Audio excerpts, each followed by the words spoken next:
Så. Er det nu? Og nu kommer jeg også søde og stå op her. Han er super. Ja, det er søde. Ja.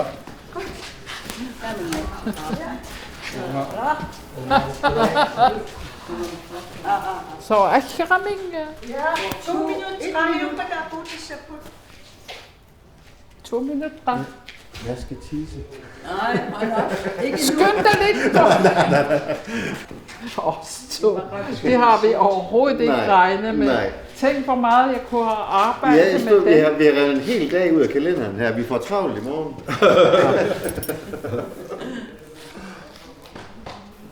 Jeg skulle have sat nogle puder i min røv, så jeg ser ud til.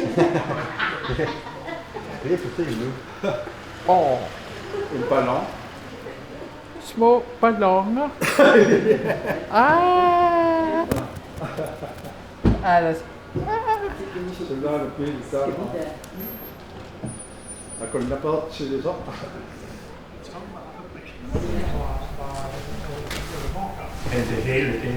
Så har vi kunstneren, en af vores ypperste nulevende kunstnere, billedkunstner Aga Hø, med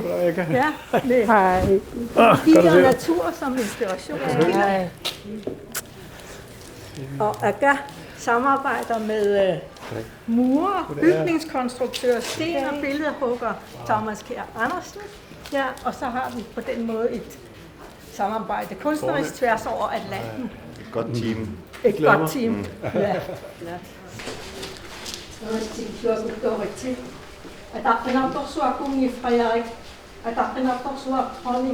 Mary, Deres Majestæter, kære kong Frederik, kære dronning Mary. Velkommen til dette værksted, hvor det kunstneriske arbejde med at udføre en ny... Amnaulungup Knud Rasmussen angalanneranut teqataaneratsigut inuppaalunguult isumaqartuarsimavugut arnaulunguup teqataannerata imminermini angalanersuup iluatsitsiffiulluarneranut peqqutaaqataaso arnaulungua immin persuarsiuti ingittoruissuuso paasinarpoq taamaammat annerusumik immikkut atuakkiarinеqангилaq aam eqqaasuserneqarnikuungisaannarpo inuppaalunguulluta kiufaammattumasiornagullu eqqartuilersimavuut isumaqarluta pissusissamisoortoq nunatsinningaanniit aamma takussutissartalimmik arnaulunguamut nersoqinninnerput ataqqinninnerput tulluusimaarnerput aamma takutissallugu taamaammat suliniarsimavuut eqqaasuserneqarnissaa anguniarlugu aammalu atuakkiaraneqarnissaa immikkut. Men lige med lillefingeren indunder der, så har du virkelig... Sådan her, nej, hvad hedder det? Tommelfinger. Sådan der. Yes. Det slider lidt på ringen, men... Det er også været grønne. Der kan du se, du har mere magt over det. Vi skal have en lille kasse. Øjnene, du lukker. Lav øjnene sammen, skal. Du kommer ikke tid til at se det. Det skal... Jeg skal lige have den rigtige vinkel. der. Ja. Der sprang over. Ja, der sprang noget. Du er virkelig øvet. Nej, jeg kunne mærke noget. Så. Ja, men beskyttelse er meget. Ja. Så nu kan jeg starte. Kongelig Høje. I må gerne komme ind. September. Den 22. Det bliver svært. Ja. Men du har travlt helt sådan. Det har jeg. Altså, hvis jeg må Han har vise, travlt. Hvis jeg må vise mig. Jeg har travlt. Og du også. Begge to. Her skal Thomas lige fortælle.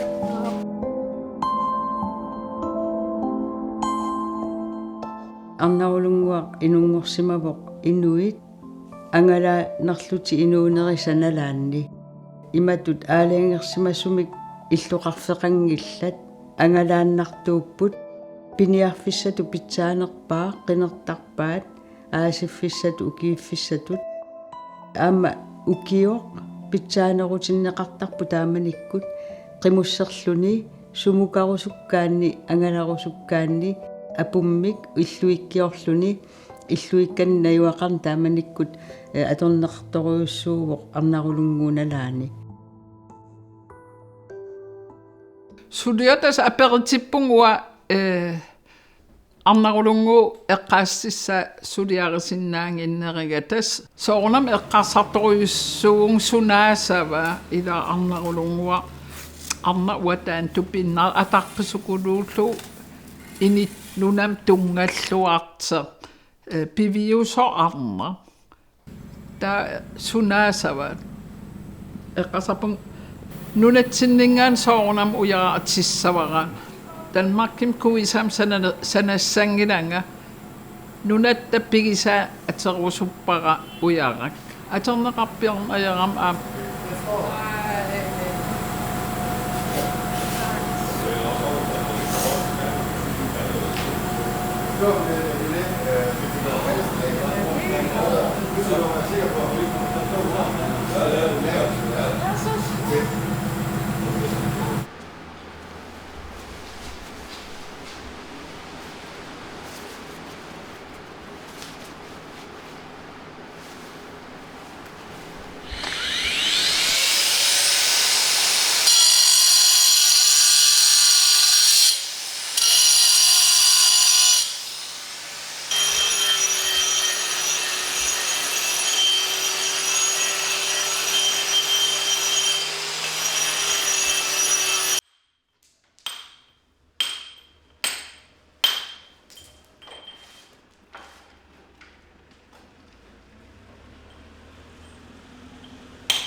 Sudinin Danmarkim ikingitik ima ujaqqarisart arlalnalinginnak taa arlaasianerfigiva taa oqaram Thomasimati aperiniaruk espiarimi sunaf am namminsanasart utortarluavilli taa tas ornillu isiginnaartippaan suliamin eqqarserlun utortaalaqqittukulukulo tastaan ummerpar ornillu aperalu ujaqqam ikiarsinnaanginneraan Ja.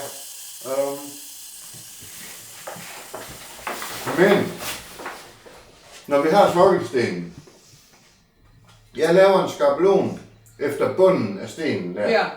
Og så bruger jeg 3 huller nu. Ja.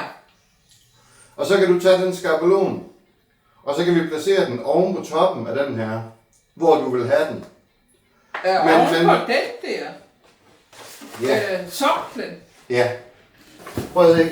Hvis det her det er sokkelstenen, Ja. og det her det er hovedstenen. Ja.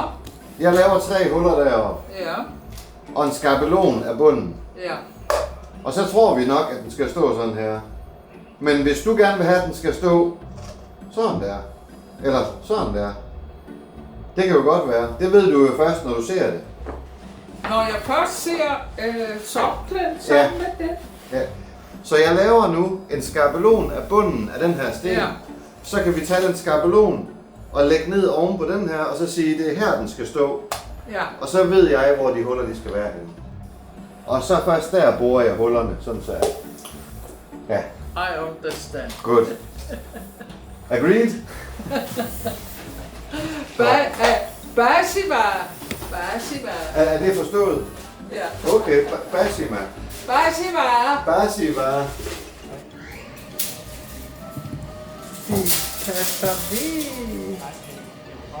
Ja.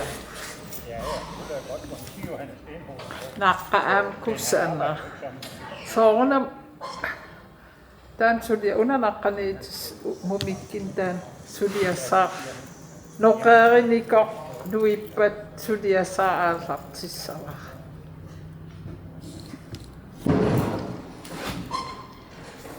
Det er flot. Og det er lige på midten.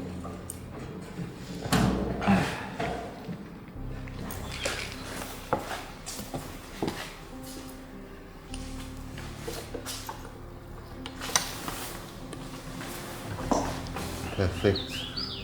Ja, ujarassuar Så, men lad mig spørge dig, du sagde det.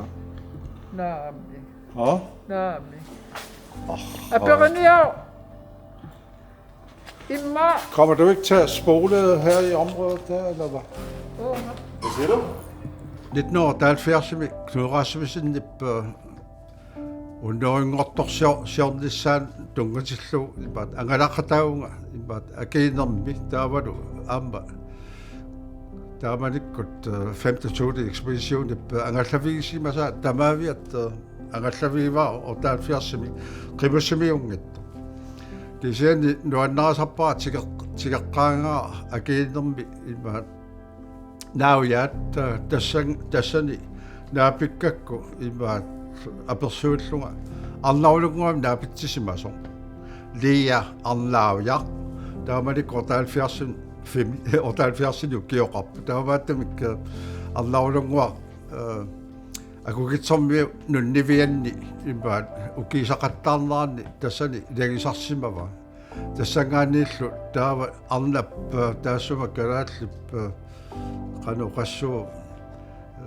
pingaassusa uannut tussimo allatuulli nuannaartoru sarsorner taamanik pisarsimau ila muut taanna ilisimassarsiortarner meeraattali qimusserluta ilisimassarsiortuusaarluta angalasaratta tamakkuta nuannaartorusut taakkua tassaneerarput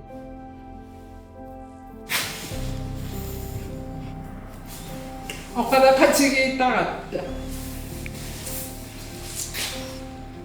arnaqulunguars uyaqiluaningan anillakkiartuaaruut saaga ningooli silarsuarm angallarinnerpaa kusatsitsissavak ineqinaq tukuluungussuuti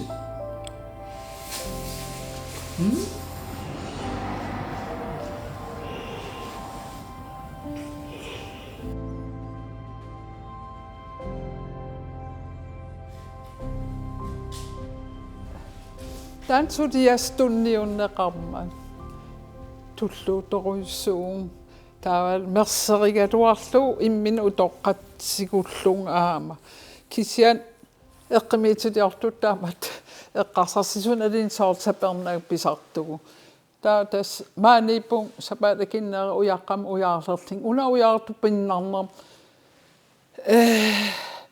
angalaapung sum taman uyaqqam ujaarlerling tulluarsinnaasimi taa uyaqqa uterteqattaaginnaqaang misigilissung eqqaanniillinga alla angalaarfigaluarpak ungasissukuluum imat assakaatисsinnaas pilissung tassing tulalling taan umerpara uya taa paasinia avung imaatum minirussingim qanne qassin ukeeqarners taan uyaqassunaana taa oqaptas knaisigaa taanaga 4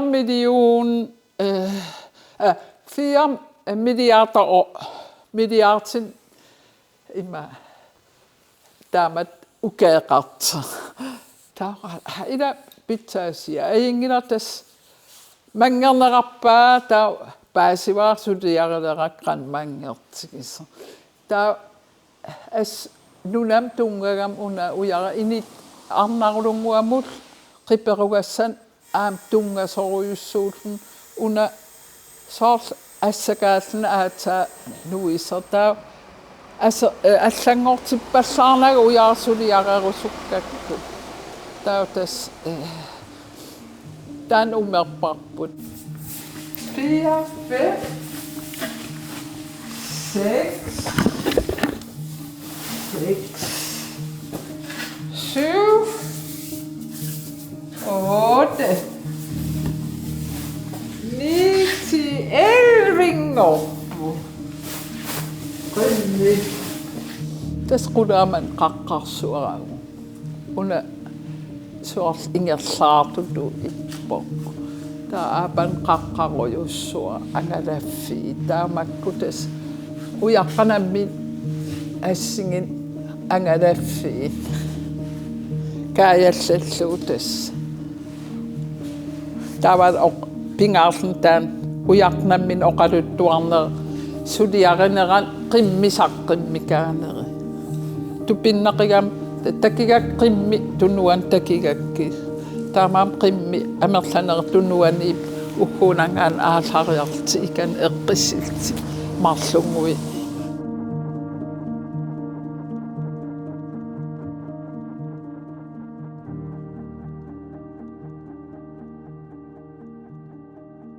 Naak inuit inuunerigaluaraa taamanikku angalaneq una immikkoorutiigamiu siullermik angalani aallartinersunuummingaanni uillarpoq aqqutaani silarlussiortarput ajunaangajassimavoq napparsimalluni tamakkorpassui atoraluarlugit inuk oqaluttuarasarpaa qiimasuusoq inuurusussusilik sapiitsoq uataamatu isikivaqa.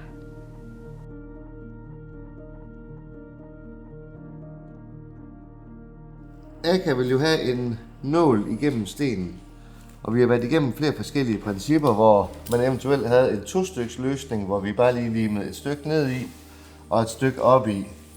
Men det der med at få retningen helt ens på noget, der skal være gennemgående, det var meget udfordrende. Plus, at det var ikke hærværkssikret, fordi hvis du kun lige sætter noget lidt op i stenen, så vil unge mennesker kunne hive det i stykker, ved simpelthen kunne hive det af. Så vi valgte den her løsning med en massiv nål hele vejen igennem, og så med et hul boret igennem.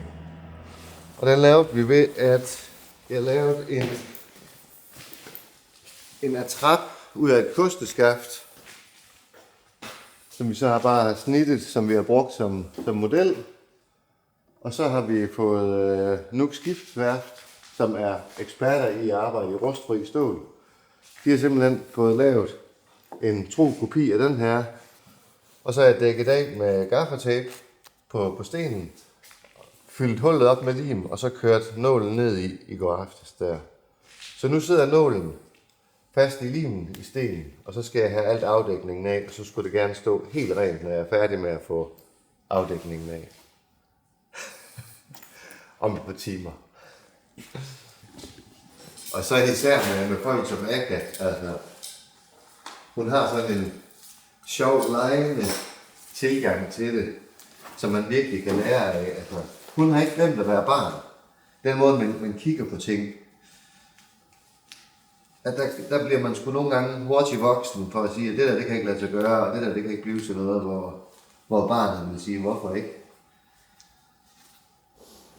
Unamerrik pigaartittoriussuara uku angalasunu pingaangaam arnarlungua peqqitaallen meqqitip annaapai uku angalaqataa ila apuukaanga mersartaarli arla qullorpa mersartaarli taa arnarlungua pisuulluni uku angalasinnaалти ilisimasasarsiortut qianatik atisarillиtik anisinnaalt tasarnarulungua pisuullun taamattut ilisimasassarsiornerat ingerlalluarsmau taak ukiippingassin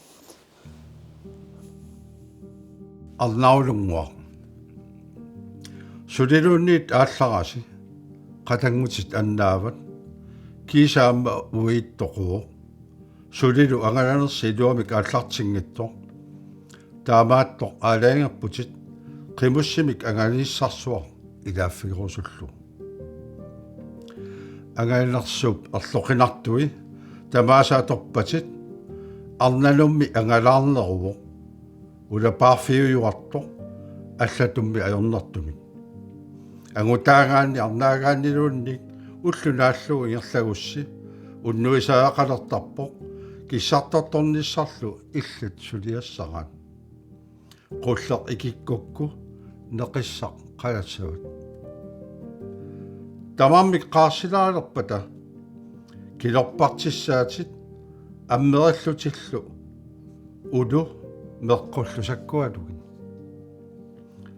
арнаулунгуа ила килут qassит мерсорпигит кисиссаангиллак ангаллави тамаат уялоқ улуссаккут илерсат сулинаатиннагу сумут қивиартарпит исумалиутивит суна аққусаартарпа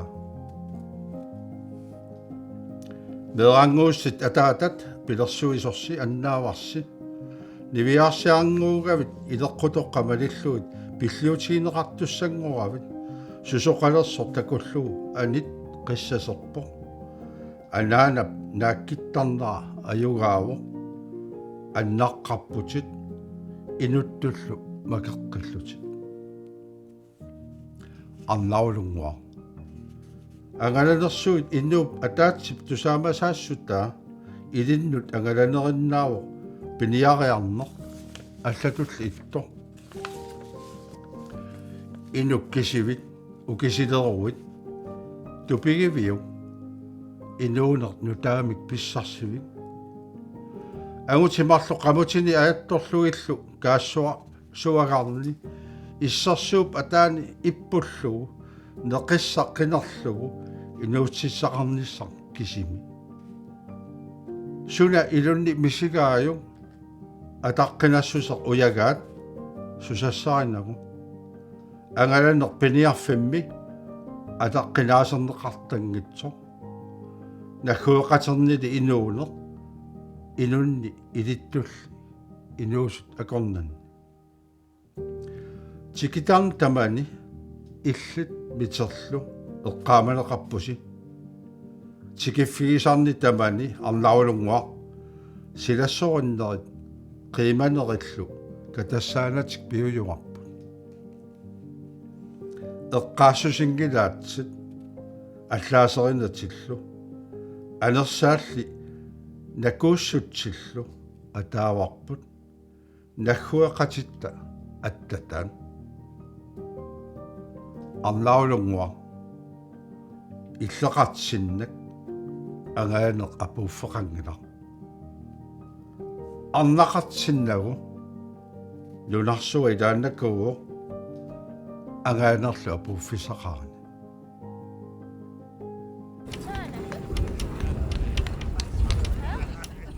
quyanartoruussuuvoq nukissaqarlutik maani nuummi najugallit soorlu siulersuissu sooqataasut taavalu Jens Danielsen qaanaami aamma siulersiu sooqataalluni taanna suliaq ingerlassimagамикку tasa ua ilaasortaavungaam siulersuisun taan nukissaqarfigalugu pingaartillugu sungiffimmi sammisaralugu ingerlanneqarsinnaasimam assoruussua quyanarpo таамааммат такуссутиссарталиммик нерсоринниннерпут quyamasуннерпут атаққинниннерпут такуссут тиссақартиккума симагатсигу эққаасутиссалиорниссамут анигаасан катерсисимавгут аам илуатсиппоқ quyanартумик киллитсиннақиссумик 22 септембер улеунеқарпоқ нунниорпассуиппақатигалугут таамаалиллута аама кингуаассатсиннут симақарпунга